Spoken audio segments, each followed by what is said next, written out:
చేస్తామని చెప్తున్నారు. కానీ ఎక్కడ చట్టబద్ధత అనే ఊసెత్తట్లేదు, మాట్లాడట్లేదు. అదేమన్నా ముందు చేయగలిగితే రైతులకి నుంచి ఒక గ్రీన్ సిగ్నల్ వచ్చేస్తుందా? ఇక్కడ నిస్వార్థత ముఖ్యమండి, స్వార్థరాహిత్యం ముఖ్యం.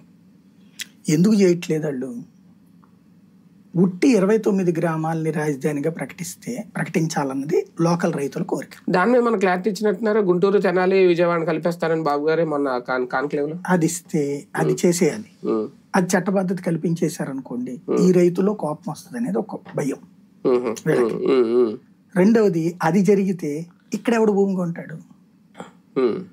ఇప్పుడు విజయవాడ, గుంటూరు కూడా రాజధాని అయినప్పుడు తెనాలి వరకు, ఇప్పుడు బెంచ్ సర్కిల్ మన హైదరాబాద్ లో జూబ్లీ హిల్స్, బంజారా హిల్స్ లో స్థలం దొరుకుతుంటే వెళ్ళి శంషాబాద్ ను షామీర్పేటలో కొంటాడు ఎవడ? అదే కదా.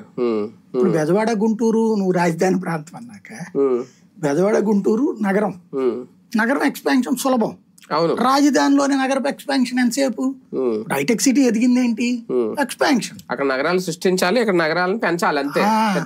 అప్పుడు అక్కడ ఎందుకు కొంటాడు? ఇదివరకు డెవలప్మెంట్ ఎక్కడ జరిగింది?